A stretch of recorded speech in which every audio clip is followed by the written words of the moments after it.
Good morning, guys. A good morning to all of those who tuned into the realest thing coming out of Guyana. Um, this morning, I'm a little unsettled. As a matter of fact, I'm hungover. Yeah, I could see.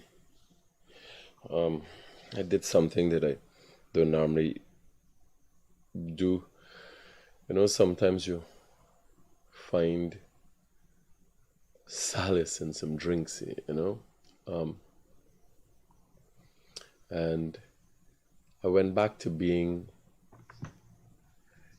my past self, or at least in part being my past self. So I had some drinks last night because trying to grapple with all that is going on around me, and I just said, maybe a glass of wine, and then it went on to 2 glasses of wine, and then it went on to a bottle of wine, and these kind of things. Why am I telling you this? As you know, everything in my life I'm very open and transparent about. And as all of you guys know, about the accident, about all that's going on around me. And so, hence, the reason me thinking that I could find some bit of solace in taking a few drinks, because that is or would have been the way I would have dealt with things in the past. I can tell you, going back to the past, I realize I'm not that guy that I used to be. I don't like that. So after having the drinks last night and becoming somewhat intoxicated, I came home, jumped up on my sleep this morning, and got ready for the gym, and thought about it and say, you life, you got to deal with it.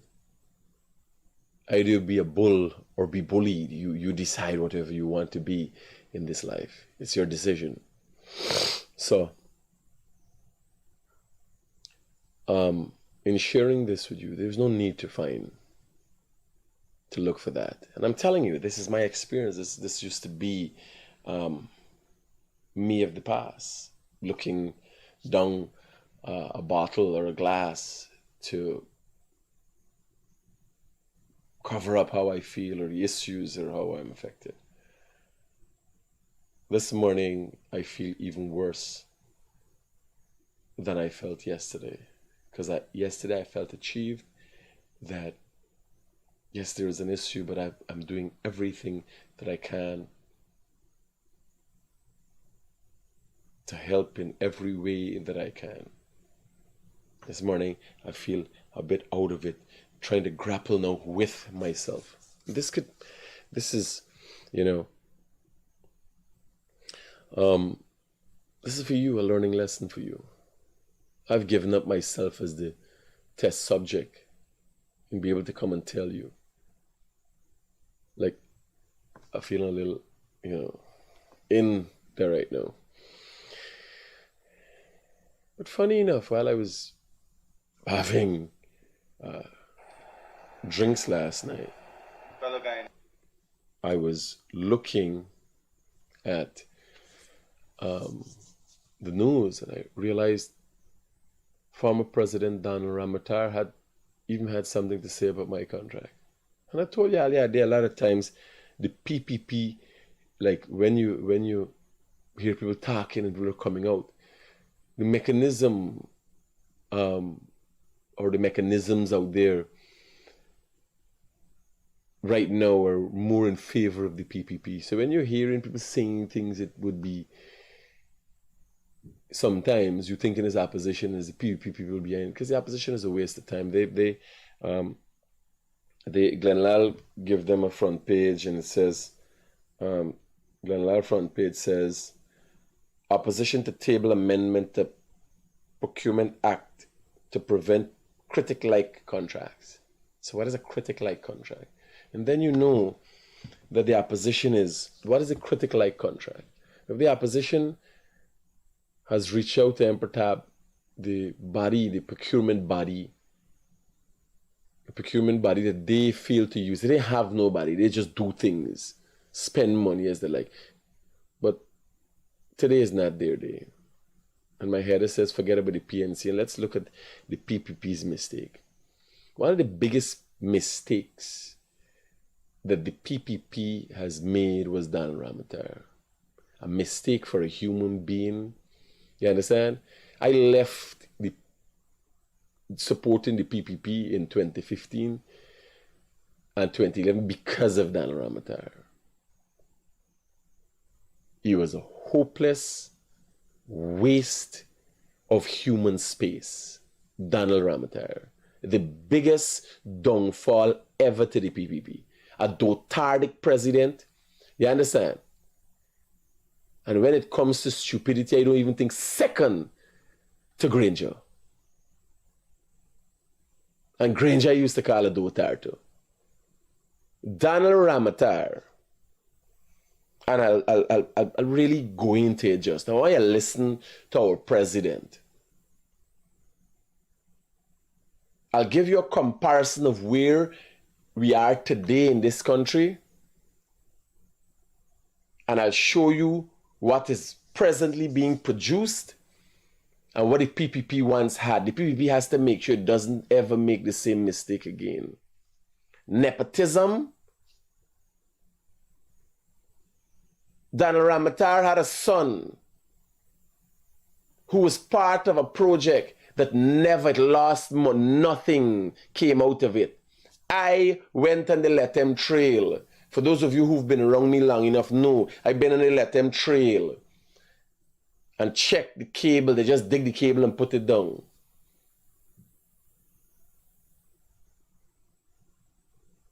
Under the Donald Ramattar tenure, under the Donald Ramattar tenure, or during the Donald Ramattar's tenure, one of the biggest rip-offs ever happened in this country. The PPP has to make sure they don't ever make the same mistakes. If you want to meet a fucking idiot and a dotard, Donald Ramattar is the man. I'll get in just now to nepotism with him. Not me. My mother's a PNC. You understand? PPP, me not the PPP family. I is a Guyanese. What deserve everything I get in. Because I work for it. It just so happens that I get in it under a PPP-led administration. You understand? I campaigned for the PNC in 2011 and 2015. They won in 2015 and did nothing for nobody. But today's discussion is the PPP mistakes. And let's hope they never make that mistake or a mistake like that again. President Ali has been a shining light not only in the political party, in terms of politically the realm of the PPP, but as Guyanese leader. But I can't say the PPP was always this way. The PPP had one of the biggest mistakes, made one of the biggest mistakes in having Donald Ramattar as a president. And I'm going into detail there, because he had something to say for me, and I gotta bring up history.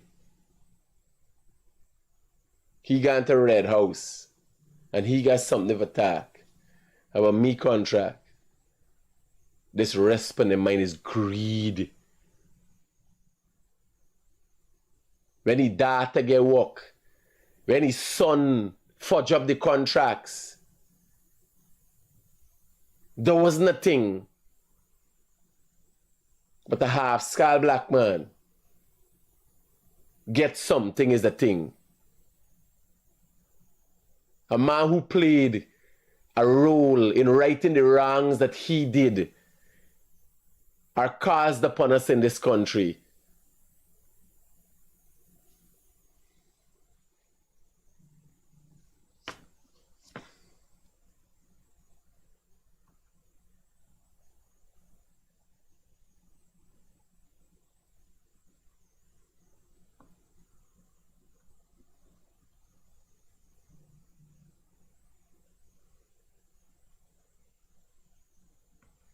Yes.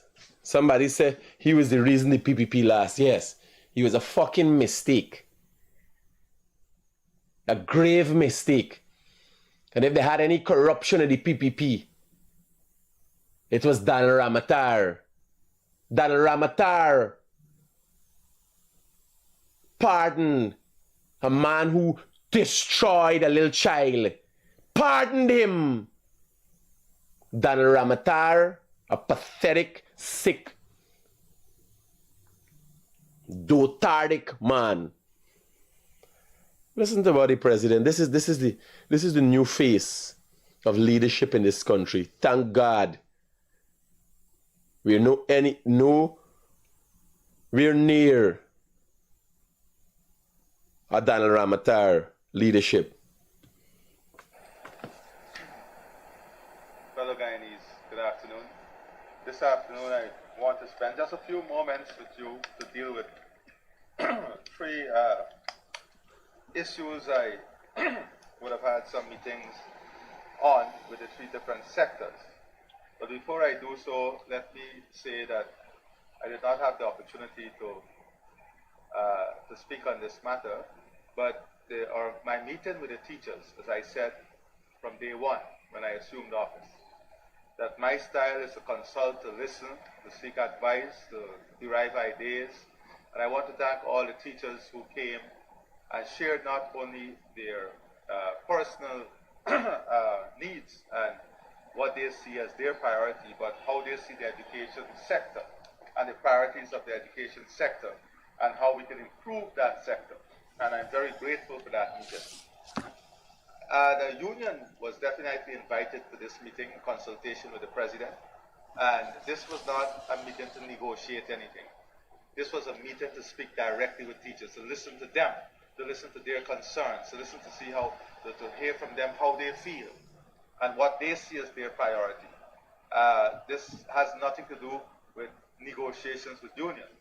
The Minister of Finance today and the Prime Minister and a number of other ministers, including the Ministry of Labor, they are meeting with unions across the spectrum of trade unions. And they have that responsibility to meet with the unions and to listen to the unions as we are in the process of framing or crafting our minds around the next budget. But today I want to spend some time on three issues. The first issue is that of NIS. As I've been going around the country, one of the areas of concern is the number of outstanding issues at the National Insurance Scheme. Over the last 3 years, we have been able, through the outreaches, to resolve more than 4,000 of these issues. More than 4,000 files we have been able to bring to a closure. Also, in the diaspora, we have many persons who will come to outreaches and meetings and raise NIS issues. So, in the NIS system itself now, we have 10,000 open files, which means that we have 10,000 files in which investigations are still going on, files that deals with appeals, claims, queries, investigation, tribunal matters. 10,000 files in total. That is what is just above 10,000. 10,000 is a rounded number. Just about that we have in the system. So, and this is nationwide. So I've asked the General Manager of NIS to come up with a projectized approach by Monday. We're going to develop a special secretariat and a projectized format to bring to an end or to bring to closure, to close these 10,000 files before the end of the year. So we will be back in real time. So the NIS will be working from now to the end of the year to close these files.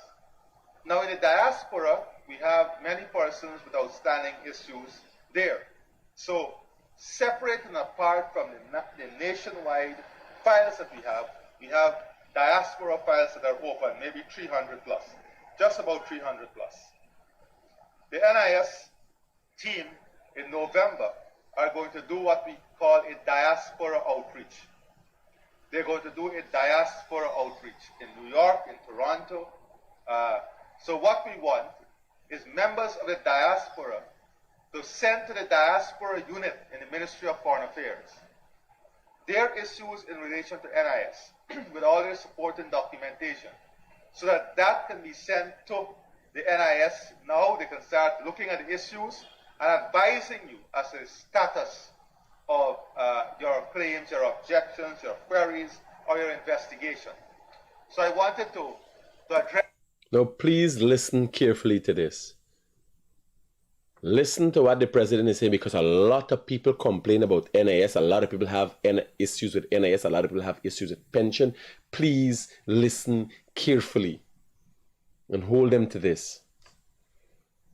Address this issue, because I know this is an issue that we want to fix, and we're going to make every effort in a specialized, projectized manner to get this fixed before the end of the year. I want to thank the staff of NIS, the GM and the staff, because over the last 3 years, they've been doing a lot of work to bring to closure a lot of these files. You know, most of these persons do not have the relevant records. They have to go back to where they were working. Some of those places are closed down. There's a lot of work, backroom work that has to be done. But we are committing ourselves to working towards, in a specialized way, in a projectized way, to get this done before the end of the year. Now, in passports, I've seen persons making complaints about the length of time for passport. But as you know, there was a huge backlog, there was shortage of passports, and this was a global issue. Now we have purchased a lot of passports back into the system.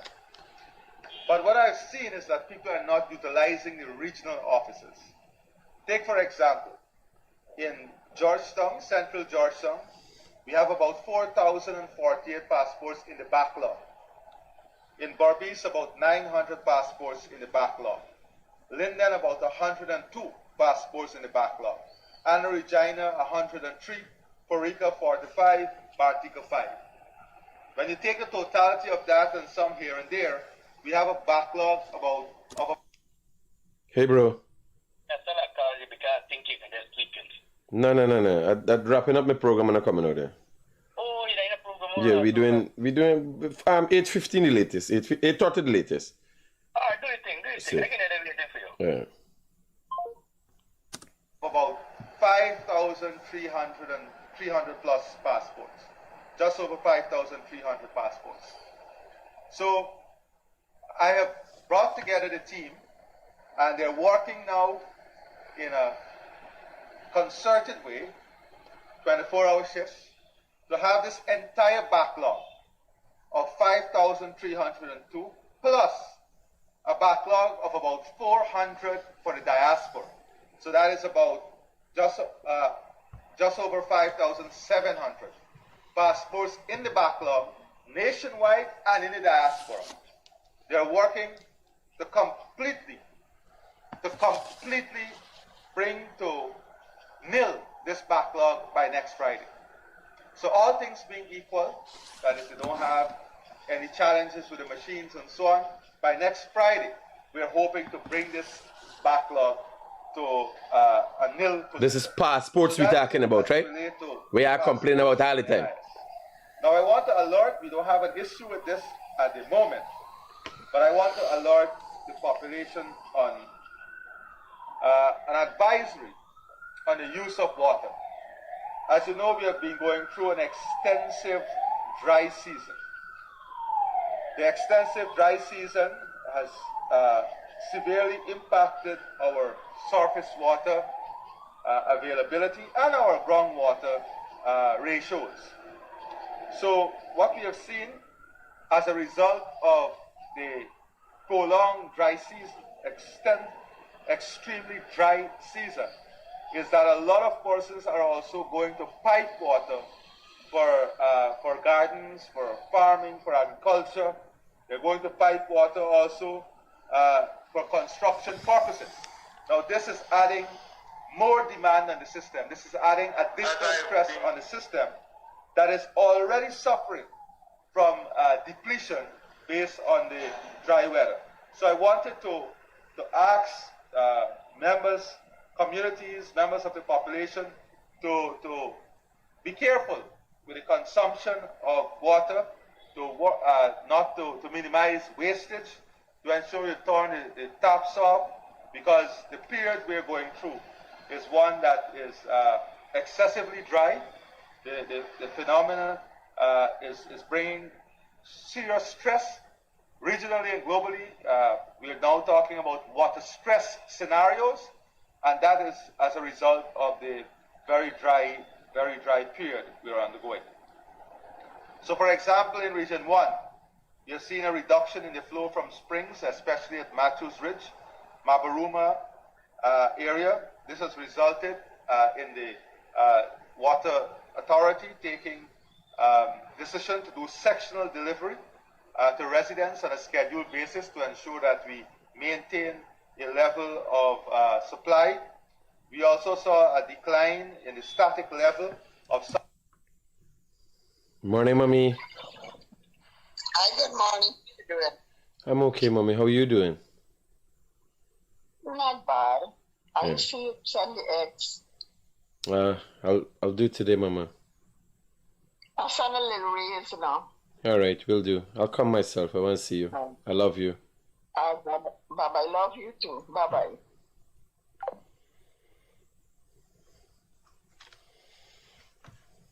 Some wells, especially at Manawarin, Arakaka, and Port Kaichuma. This too has resulted in decisions to have sectional delivery to supplement what we are doing. And the production of all the wells in Region 1, especially the hinterland areas, Region 1 and the other areas, are being monitored. In Region 7, we also saw a decline in the static level of many wells, for example, Cameron and Jawala.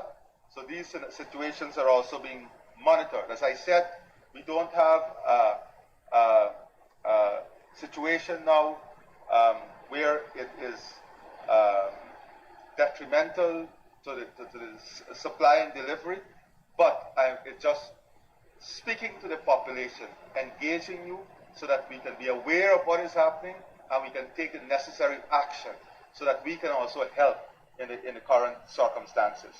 We saw in Pebanang, the springs there are already depleted, and we are now moving to drilling of a well to support that area. We saw surface water sources in areas such as Madhya, Curucubaru, and El Paso. Those areas we see depletion in terms of the surface water, and we have some water rationing measures that we are recommending for those areas. For Madhya, the Salboro Creek has depleted by 80% of its usual production. The Salboro Creek depletion is 80% of its usual production. And if this continues, it will have tremendous effect and stress on the system. So GWI has already initiated an emergency response to drill a new well to mitigate against this, because we expect the dry season to be prolonged very, very much longer. So in Region 9, you know, many communities had hand-dug wells. Those are drying up. And we have an expansion of the drilling of new wells to support the communities. But these wells were meant for household use. But these wells, because of the drying up of the surface water and the water in the creeks and water for agricultural purposes, these wells now are also supplementing the livestock, the agriculture, the farming, kitchen garden, all of this. So it's a lot of stress on the groundwater resource. So I just wanted to update the population on these three issues. One, not a full-blown issue as yet, but one that we are monitoring closely, that is water. But on the passports and the NIS, I wanted to update the population on the two steps we are taking that will bring tremendous ease and bring us to real time in relation to outstanding issues on these subjects. So thank you very much. And as I said, this is a government that will be in constant contact and connection with the people, letting you know exactly what is going on and what we're doing to fix things. Thank you very much and God bless you. Now look at where we came from. Look at where this country has come from. And let me go back just for a short time. On the oil and gas sector, Dr. Jack, you're in opposition. Your party criticized heavily. This banner vice, this turned me off. It's like if you were playing football and somebody beat you, start talk to you. It's like an asshole talking. You understand? Glenn is saying here, he's just start talking a whole heap of bullshit. So, you look at the president and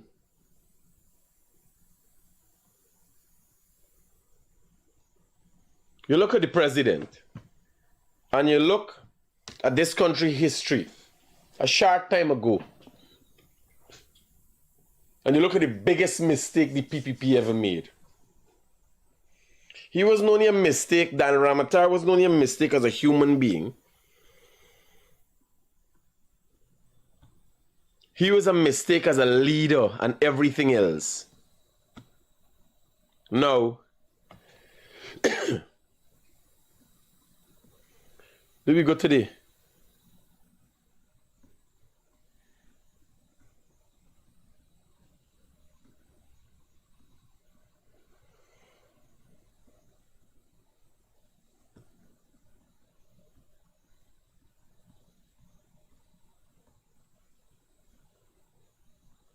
You like attention, you get them.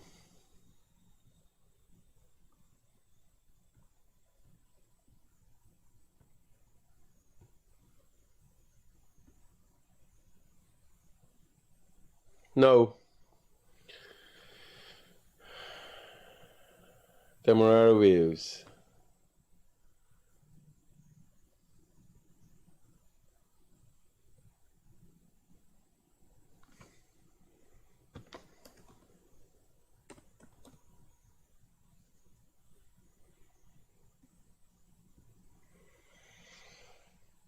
I want to get the direct story for you. So the vultures, them come out, all of them come out. This is the Daniel Ramatar story.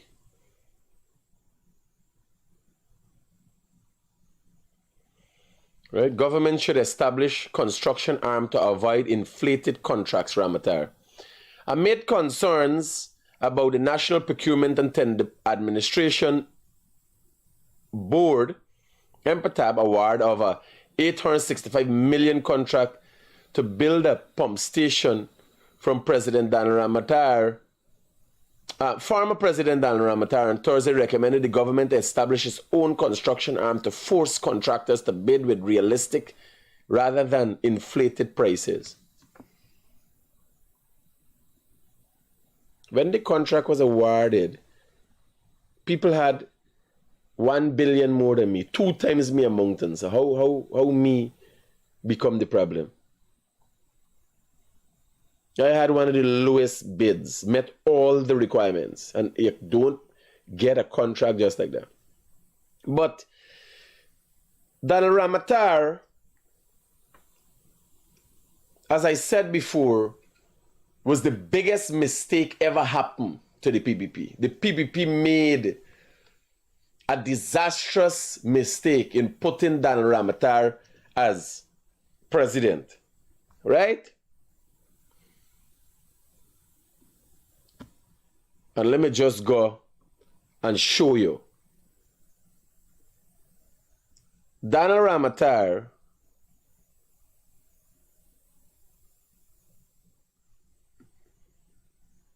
let me just show you.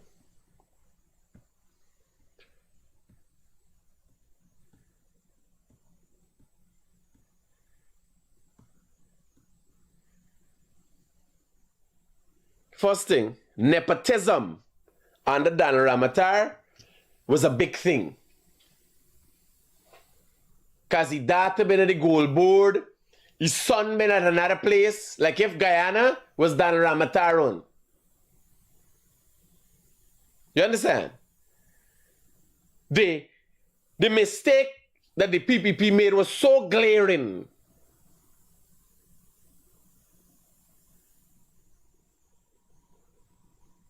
Daniel Ramatar is the only president who had to prorogue parliament because a no confidence motion was brought fairly and squarely against him. The opposition was looking up for one time in their life. Hello, good morning. Hi, Critic, good morning. My condolences to the family of your employee. Yes, and my the brother. entire staff for you, brother. Thanks, my brother. Just get strength and keep it up, man. Thanks. Respect. If there was ever a mistake, not only in the political realm, as a human being, is Daniel Ramatar. A waste of space. A dotard president. And you listen to what our president said, he's talking about issues. These are concerns that are really affecting people. Right? You want me to tell you what Daniel Ramatar is doing? Hear Daniel Ramatar's story in Stabro. Go and search. I'm sorry. Daniel Ramatar claimed he was sorry. Former President Daniel Ramatar. This in 2015. Right? Days before he came out, he pardoned a man who brutally murdered a child. And a jury of that man's peers saw it fit to put him away for life. Daniel Ramatar, after failing miserably as a president,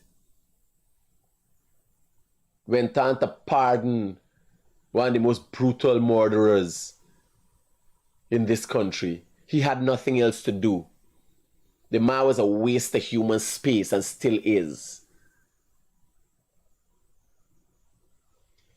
Hear his story. Former President Ramatar said he was sorry for the decision to pardon child killer Ravindra Diu. And although he knows it might not be enough to extinguish the hurt the child's parents feel, he regrets not consulting with them before his decision. How you consult with them? What kind of human being does that?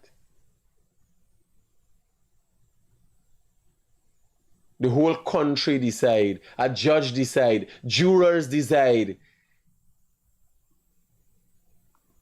that this man needs to be put away for life. Daniel Ramatar found some solace in spitting in the faces of family members of a child who was brutally murdered by putting the killer back on the street. That's what that's the high point of his life. And he knew about contract.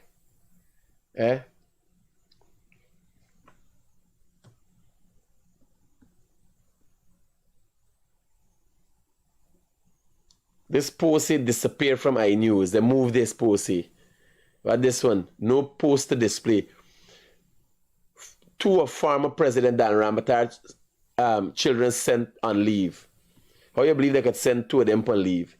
He put them, nepotism was high in Dan Ramatar time. Dan Ramatar, you can't check, you ain't no authority.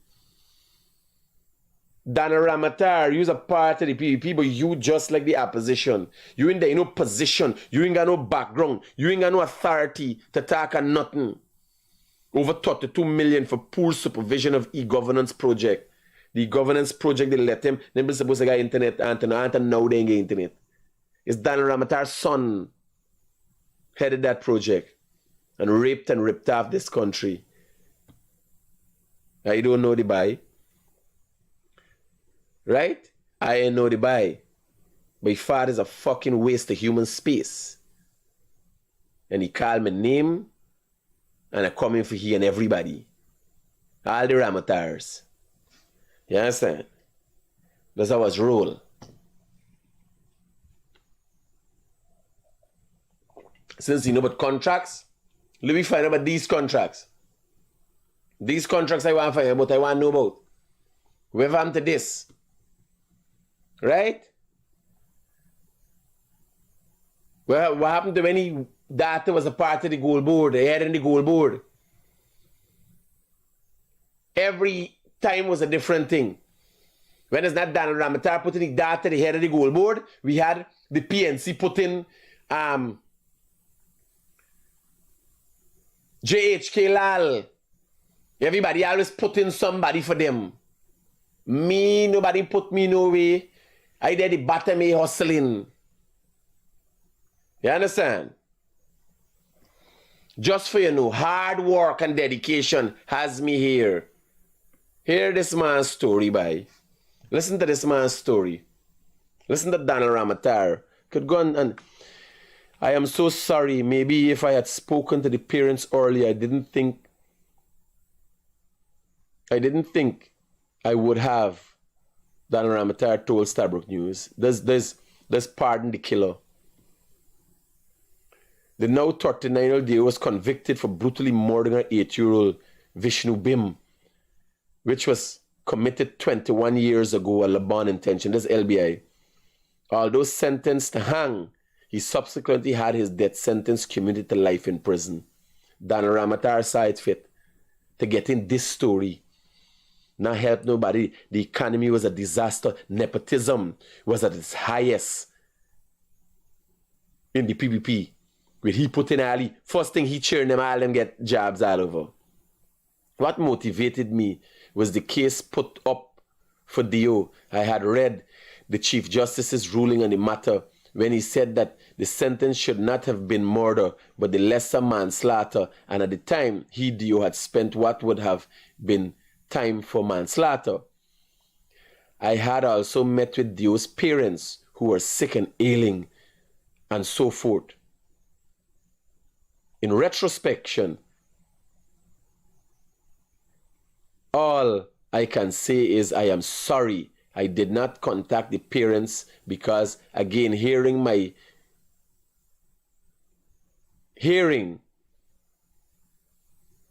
they migrated over 15 years. I give up. I guess I didn't make a big enough effort. It is okay, Daniel Ramatar. We expected nothing better from you. You got children, so much so, at the time you're president, you're putting them all about the place in government organizations, giving them cushy jobs. And you don't know to make a decision with somebody else's child? You had to get the parents to tell you something about a glaring case like this? But that is Daniel Ramatar. A waste for human being. Right? I hope the PPP never make that mistake again. What happened to me? I'm a little unhinged right now. Right? I'm a little unhinged right now. But tomorrow I'm going to sit down and study properly and bring up all the story to make sure the PPP never make a mistake like that again. You understand? I ain't too balanced, as I tell you. I ain't too balanced.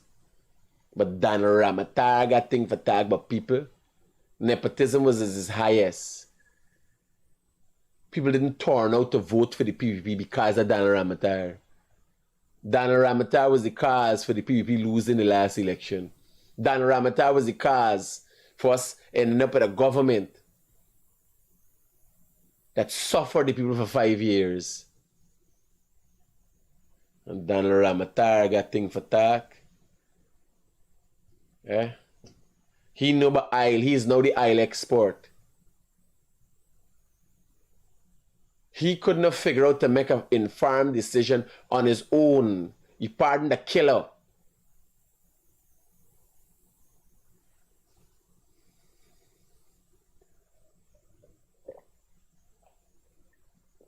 He think there's a high point in his life. You know? Because a president has the opportunity to do that. A president is afforded the opportunity to do it. But there's a high point in his life. Now he watching me story. Me get contract. And what government should do now. But I tell y'all, it's not Daniel Ramatar talking for himself. It's even the people in the PPP, they more greedy than others. When you want to know what's going on, everybody talking, but this thing they behind the scenes. So, fire. A lot of them contractors. All of them, go and check all of them. I want to check all the bidders and see. All of them want to work their back.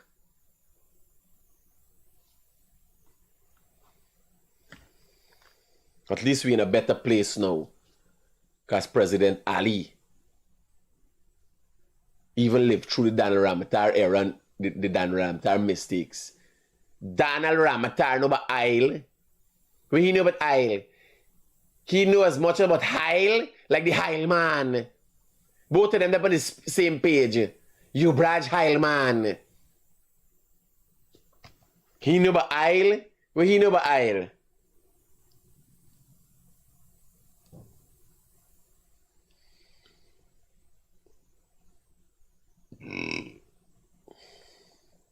Somebody sending something to me about Bork. Monday, Saturday, 6 to 6. Oh shit. So we could have gone in the gym since 6 o'clock. Here, I can take my leave. I done say what I gotta say. The worst thing that ever happened in this country might only be second, and I ain't sure, is Daniel Ramatar presidency. For come now, he got the audacity for come and talk about me being awarded a contract when he put his daughter for work, his son for work, the fuck up everything. Eh?